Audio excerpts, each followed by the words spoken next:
Hello students, welcome to DNS. मैं आपकी zoology tutor याश्ता ma'am. आज हम लोग पढ़ेंगे detection of known and unknown mutations के बारे में और टाइप ऑफ पीसीआर के बारे में कि पीसीआर जो है वो कितने तरीके का होता है। वैसे तो बहुत सारे टाइप्स का होता है, उसमें से कुछ जो टाइप्स हैं उन्हें आज हम लोग पढ़ेंगे। तो सबसे पहला जो हमारा टॉपिक है वो है detection of known and unknown mutation.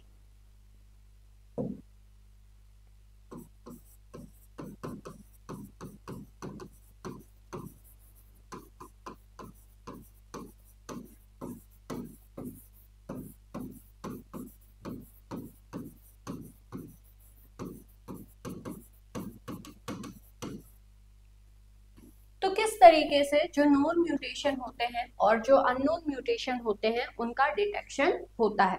तो सबसे पहले हम लोग समझते हैं कि जो म्यूटेशन है वो क्या होता है।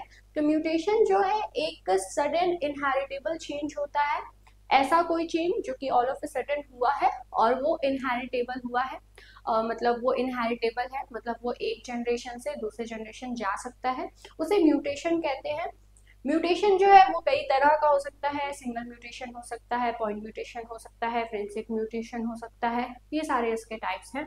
म्यूटेशन जो है वो नोन हो सकता है और अननोन हो सकता है। मतलब ऐसा कोई म्यूटेशन जो कि नोन है एंड ऐसा कोई म्यूटेशन जिसके बारे में पता नहीं है।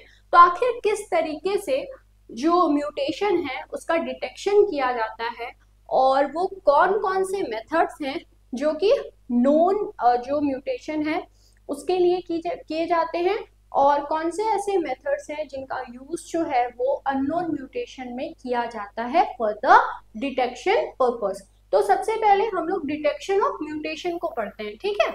तो अगर हम लोग डिटेक्शन ऑफ म्यूटेशन की बात करें तो कुछ ऐसे सम टाइप ऑफ म्यूटेशंस हैं सर्टेन ऑर्गेनिज्म में जो कि रिलेटिवली बहुत ही आसानी से उन्हें डिटेक्ट किया जा सकता है। For example, mutation for and resistant in a bacteria are easily or simply detected by the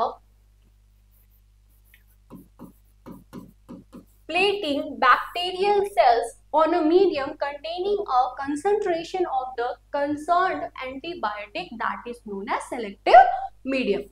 अब मान लीजिए कोई बैक्टीरिया है, उसमें म्यूटेशन हुआ है और अगर उसको ये म्यूटेशन को डिटेक्ट करना है तो उसको सिंपली क्या करिए कि अगर वो किसी भी एंटीबायोटिक से जो है उसमें जो भी म्यूटेशन जो है उसके जीन में देखने को अब मिला है और वो जो है उसके उस जीन के लिए जो है रिस्पॉन्सिबल है, जिसकी वजह से वो जो जीन है उस बैक्टीरिया में उसमें म्यूटेशन आया है और वो जो है अब उस जो जीन है उसके अगेंस्ट जो है वो रेजिस्टेंस को शो नहीं करेगा। तो इसमें क्या करना है, सिंपली प्लेट करना है उस बैक्टीरियल सेल को, किसमें, एक ऐसे मीडियम में जहां पे concentration of that concern antibiotic जो है वो प्रेजेंट है।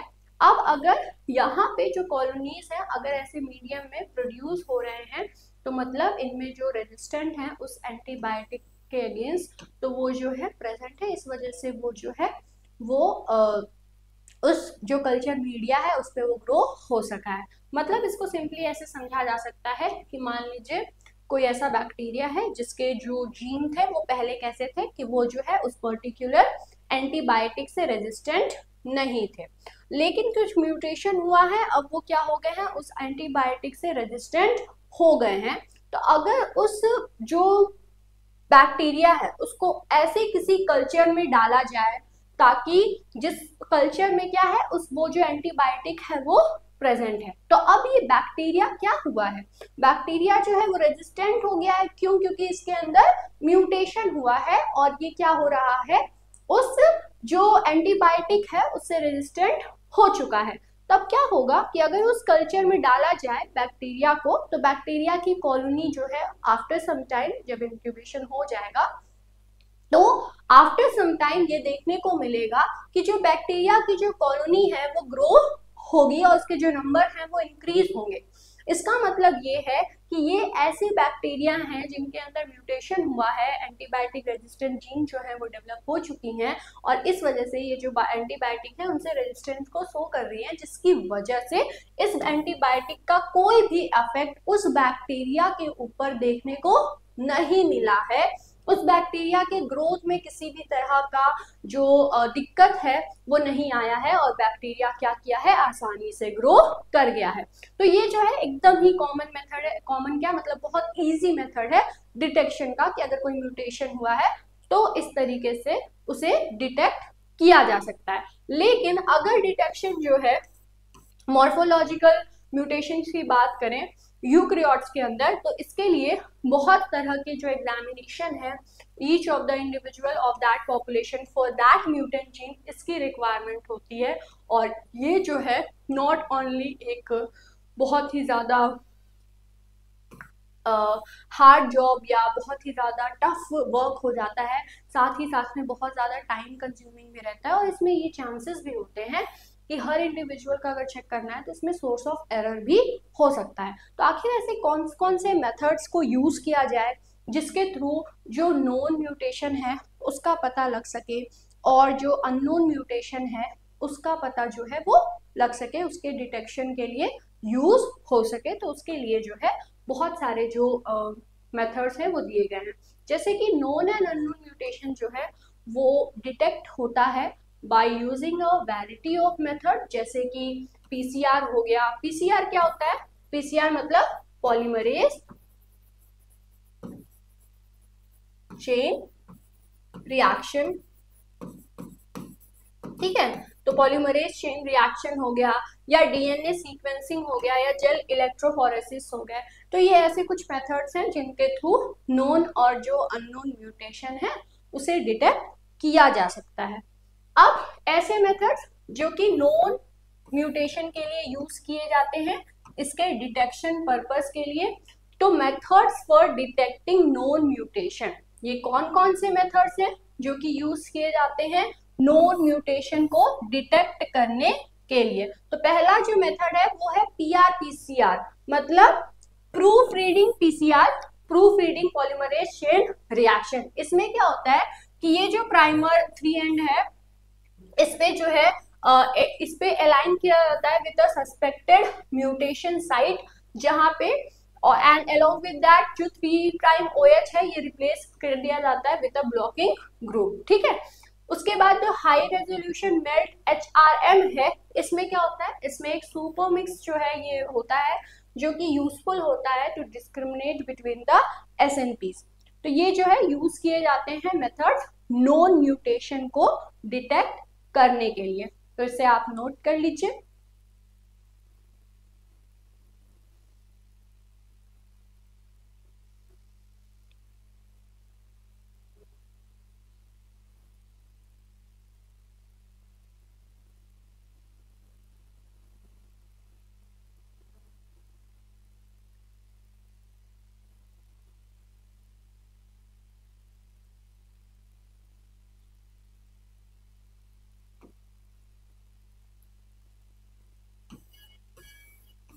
अब उसके बाद method for detecting the unknown mutation, ऐसे मेथड्स जो कि अननोन म्यूटेशन के लिए यूज किए जाते हैं for detecting the unknown mutation.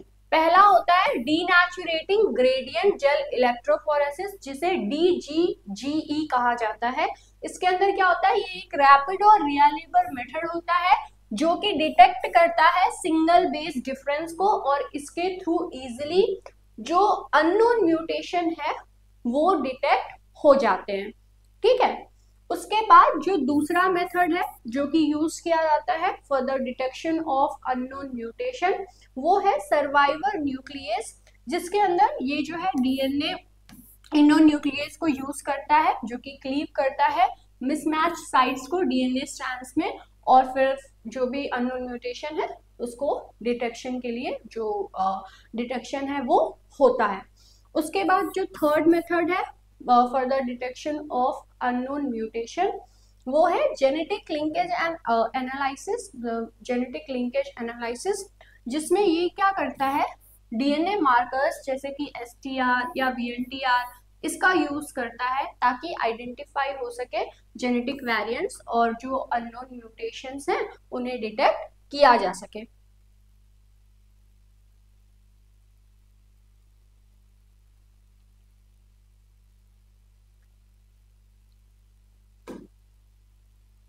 I hope अभी तक जो है आपको जो म्यूटेशन है वो समझ में आया होगा, और जो नोन और अननोन म्यूटेशन का डिटेक्शन के लिए जो वेरियस जो स्ट्रैटेजी या कह सकते हैं कि वेरियस मेथड्स हैं डिटेक्शन के मेथड्स, वो कौन कौन से हैं ये आपको समझ में आए होंगे कि कौन से मेथड कहाँ पे यूज होते हैं।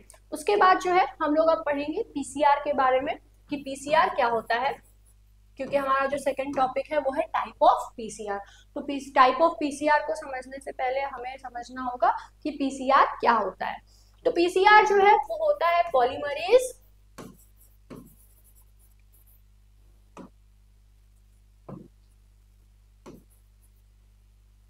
चेन रिएक्शन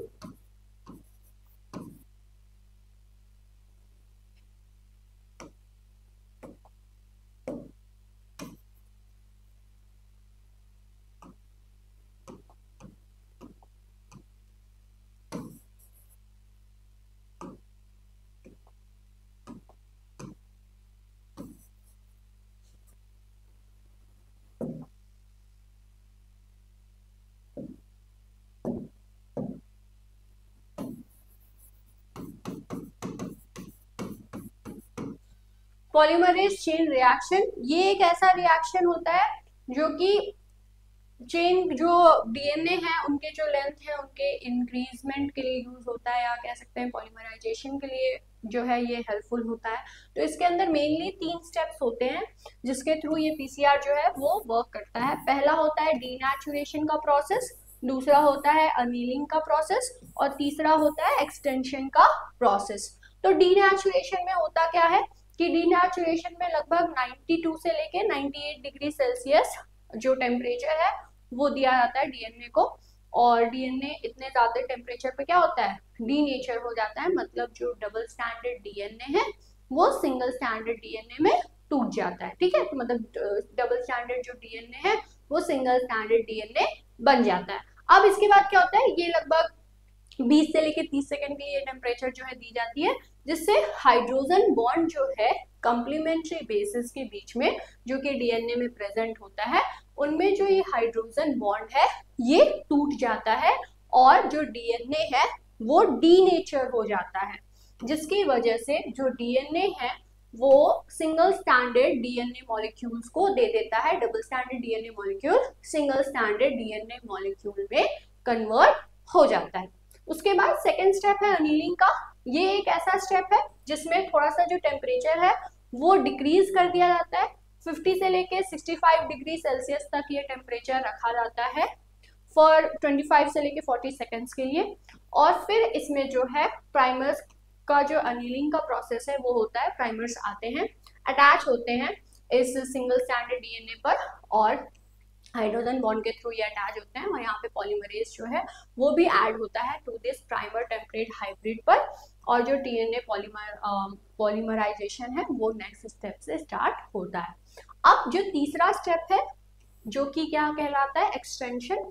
एक्सटेंशन में क्या होता है कि एक्सटेंशन में जो है ये एक ऐसा स्टेप होता है जिसमें पॉलीमराइजेशन जो है वो होता है, जिसमें ये जो प्राइमर्स हैं ये तो ऐड हो गए थे, अब यहाँ पे एक थर्मोस्टेबल जो एंजाइम है वो यूज होता है, that is known as Taq polymerase.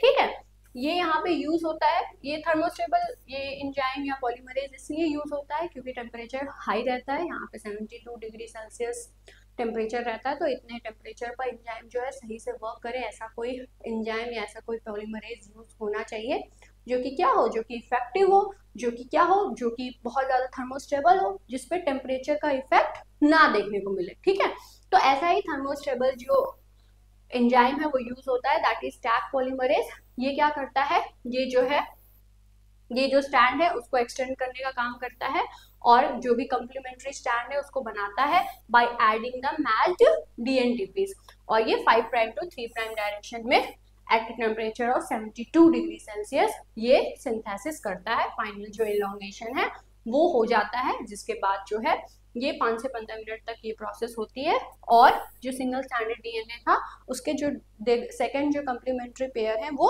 अब जो सेकंड जो कम्प्लीमेंट्री स्टैंड है वो अब सिंथेसाइज हो गया है।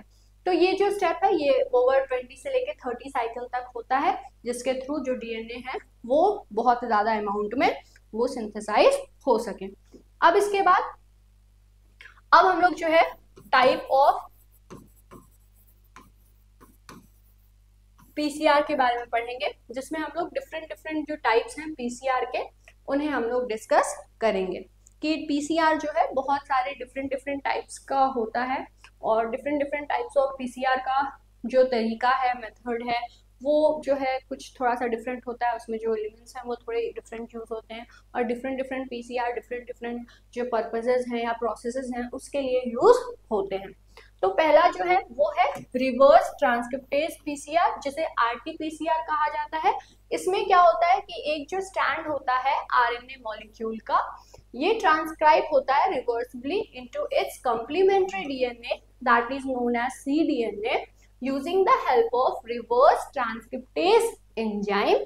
और उसके बाद जो है नेक्स्ट टाइप वो क्या कहलाता है, मल्टीप्लेक्स पीसीआर। इस टेक्निक में मल्टीपल जो सेलेक्टेड टारगेट रीजन्स हैं एक सैंपल में, ये जो है ये एम्प्लीफिकेशन के लिए यूज होते हैं simultaneously using different pairs of primers, और ये पीसीआर जो है मल्टीप्लेक्स पीसीआर कहलाता है।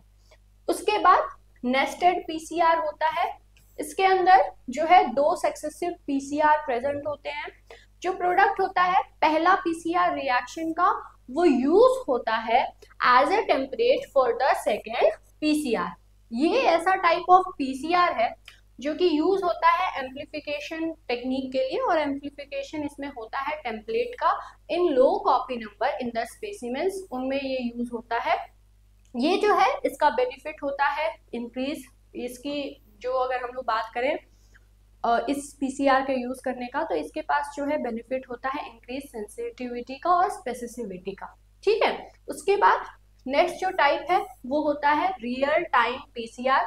इस टेक्निक में जो एम्प्लीफाइड डीएनए है वो डिटेक्ट होता है एज द पीसीआर प्रोग्रेस, और ये जो है कॉमनली यूज होता है in the gene expression studies and the quantification of initial copy number of the target DNA। इसके बाद एम्प्लीफिकेशन रिफ्रैक्टरी म्यूटेशन सिस्टम, जिसे ARMS कहा जाता है, ARMS PCR, ये allele specific amplification ASR PCR और ARMS PCR कहलाता है, जो कि एक जनरल टेक्निक होता है for the detection of any point mutation और द स्मॉल डिलेशन। तो ये जो पीसीआर टेक्निक है ये पॉइंट म्यूटेशन को डिटेक्ट करने के लिए यूज होता है, और या फिर कोई स्मॉल डिलीशन अगर हुआ है डीएनए में तो उसको ये डिटेक्ट करने के लिए यूज किया जाता है। उसके बाद अगर हम लोग अननोन म्यूटेशंस की बात करें, तो अननोन म्यूटेशंस के लिए बहुत सारे जो टेक्निक हैं वो हैं। अब अगर हम लोग नोन म्यूटेशन की बात करें, तो नोन म्यूटेशन में तो हम लोग टेक्निक्स को पढ़े हैं, वो टेक्निक्स क्या क्या हैं जल्दी से कमेंट करके आप हमें बताइए। और अननोन म्यूटेशन के अंदर अगर हम लोग टेक्निक्स अभी जो है हम लोग क्विक रिवीजन कर रहे हैं, तो नोन म्यूटेशन में कौन कौन से मेथड हम लोग पढ़े हैं उसको आप जल्दी से बताइए अननोन म्यूटेशन को डिटेक्ट करने के लिए।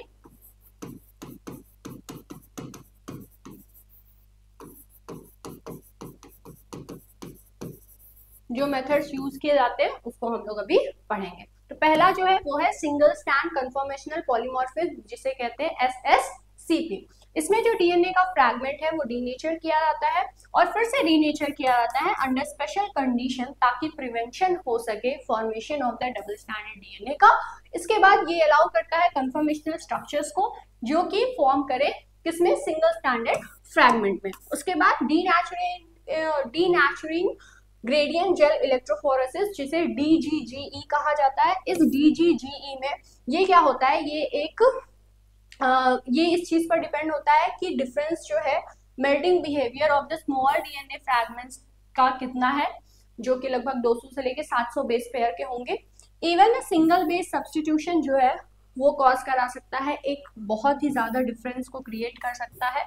इस टेक्निक में जो डीएनए है पहले एक्सट्रैक्ट किए जाते हैं उसके बाद सब्जेक्ट होते हैं, इनका जो डीनेचुरेशन है वो होता है, और फिर डीनेचुरेटिंग जेल इलेक्ट्रोफोरेसिस के थ्रू इनका जो सेपरेशन है वो किया जाता है।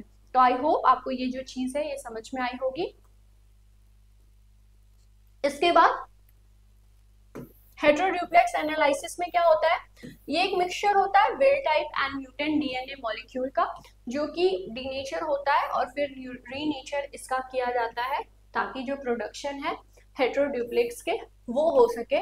और यहाँ पे जो होमोड्यूप्लेक्स है और जो हेटेरोड्यूप्लेक्स है वो शो करता है डिफरेंट इलेक्ट्रोफोरेटिक मोबिलिटीज को थ्रू द नॉन डीनेचुरेटिंग पॉलीएक्रिलमाइड जेल्स के थ्रू इनका जो सेपरेशन है वो होता है। इस टेक्निक में क्या होता है कि जो फ्रैगमेंट साइज है वो रेंज होता है बिटवीन 200 से लेके 600 बेस पेयर तक।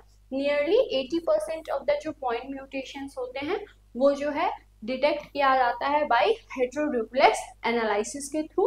इसके बाद जो नेक्स्ट मेथड है वो है रिस्ट्रिक्शन फ्रैगमेंट लेंथ पॉलीमॉर्फिज्म, जिसे RFLP कहा जाता है। इसमें जो पॉइंट म्यूटेशन है वो इसके ऊपर क्या होता है कि जब पॉइंट म्यूटेशन है वो चेंज कर सकता है रिस्ट्रिक्शन साइट्स को इन द डीएनए, जिसकी वजह से जो अल्टरेशन है क्लीवेज का वो देखने को मिलता है रिस्ट्रिक्शन इंडोन्यूक्लिएजेस पर। क्यों? क्योंकि रिस्ट्रिक्शन इंडोन्यूक्लिएजेस क्या होते हैं, स्पेसिफिक होते हैं ना, उनका एक स्पेसिफिक साइट होता है जहाँ पे वो कट करते हैं। अब यहाँ पे पॉइंट म्यूटेशन आया है तो क्या होगा, रिस्ट्रिक्शन साइट जो है डीएनए का उस जो भी रिस्ट्रिक्शन इंडोन्यूक्लिएजेस हैं उनका वो क्या होगा, वो चेंज होता है, जिसकी वजह से जो है ये प्रोड्यूस करते हैं फ्रैगमेंट को विथ वेरियस साइजेस। और यहाँ पे RFLP जो है वो यूज होता है to detect the mutation occurring in the restriction sites. ठीक है, तो ये सारे जो है मेथड्स हैं। तो सबसे पहले हम लोग जो है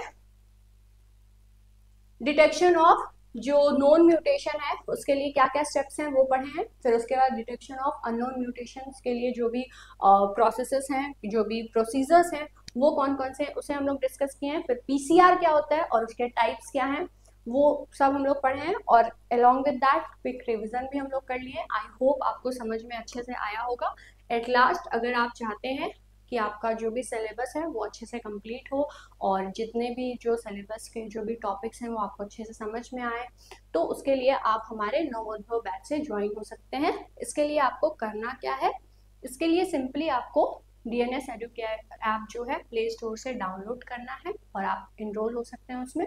यहाँ पे विद इन 3 मंथ्स आपके जो भी सिलेबस है उससे रिलेटेड हर टॉपिक्स जो है वो आपको इसके अंदर पढ़ाए जाएंगे। प्रीवियस ईयर क्वेश्चन पेपर जो है वो भी सॉल्व होगा। ये सारी चीज़ें आपके लिए बहुत ज़्यादा हेल्पफुल हो सकती हैं। तो मिलते हैं हम लोग नेक्स्ट लेक्चर में एक नए टॉपिक के साथ। तब तक के लिए thanks for watching this video.